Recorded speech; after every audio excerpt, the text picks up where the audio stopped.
Bonjour, corrige un exercice sur la réflexion et la réfraction de la lumière, niveau deuxième année.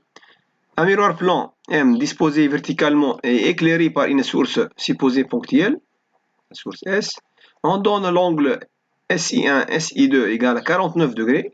Le rayon SI1 est perpendiculaire au miroir. Voici le miroir M et les deux rayons incidents SI1, SI2. Définir miroir. La première question. Donc ici, comme réponse, le miroir, c'est tout simplement une surface polie réfléchissante. Deuxième question, énoncer la première loi de Descartes relative à la réflexion. Le rayon incident, le rayon réfléchi et la normale sont coplanaires, appartiennent au même plan. Troisième question, représenter sur la figure les rayons réfléchis correspondant aux rayons incidents SI1 et SI2. On déduire l'image S' de S. Donc SI1, donc une incidence égale à 0, donc le rayon réfléchi va avoir un angle égal à 0, donc la lumière va revenir de cette façon-là. Pour SI2, donc on a un angle d'incidence par rapport à la normale égal à 49 degrés, donc il faut que la lumière va émerger de façon que le rayon ou l'angle de réflexion égale I égale à R égale 49 degrés. Donc voici les deux rayons réfléchis. L'intersection de ces deux rayons-là en rouge, ça va donner le point image SP.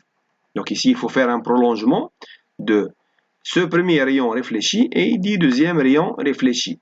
Ce qui donne ce prolongement une image virtuelle.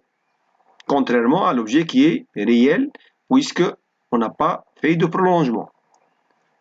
Donc ici, S peut être visible, peut être vu, mais on ne peut pas la toucher. Question suivante. Comparer l'objet S et son image à travers le miroir.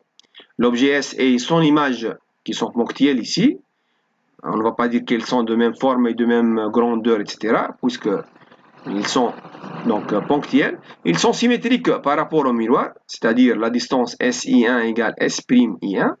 Donc le plan ou le miroir représente un plan de symétrie par rapport, donc ici pour les points S et S', mais de nature différente, c'est-à-dire S est réel, qui est l'intersection de rayons incidents, mais son image est virtuelle.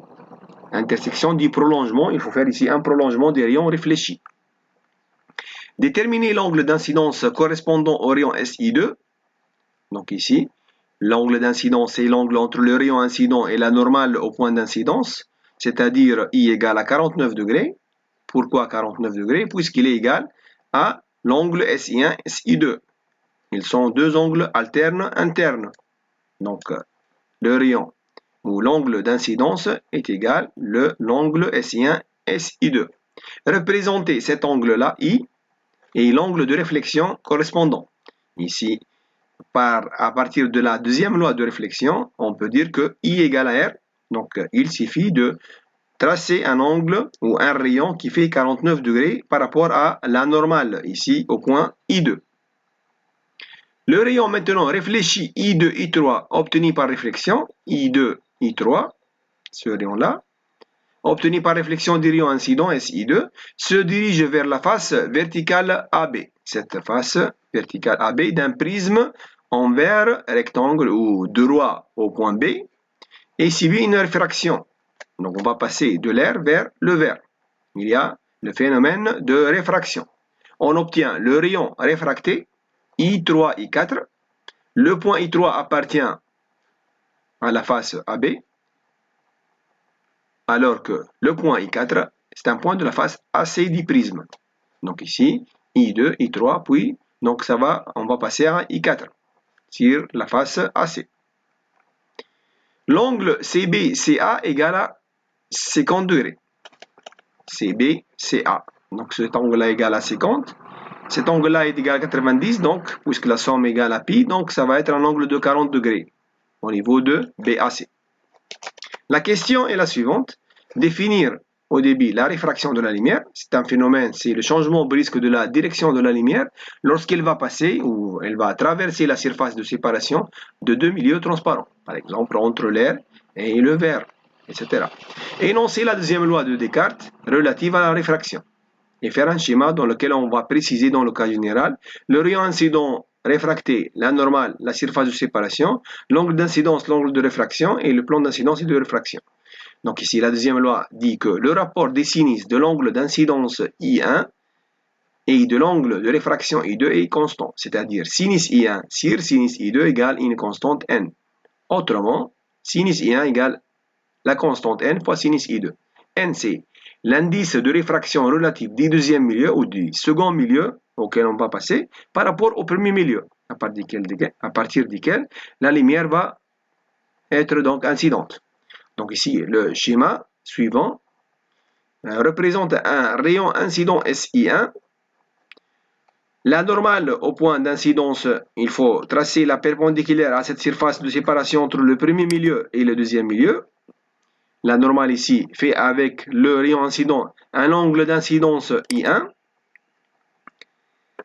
Quoi encore? Donc ici, il y a le rayon réfracté. Donc cet angle-là, il est différent de l'angle d'incidence. L'angle que fait la normale avec ce rayon-là, c'est l'angle de réfraction, I2. Ce plan-là, formé par la normale et le rayon réfracté, ça forme le plan de réfraction. Et le plan d'incidence, c'est le plan formé par la normale et le rayon incident. Déterminez maintenant l'angle d'incidence I1 que fait le rayon I2, I3 avec la normale au point I3. Représentez cet angle I1 sur la figure. Déterminez l'angle I1 que fait le rayon I2, I3 avec la normale au point I3. Donc ici I2 et I3.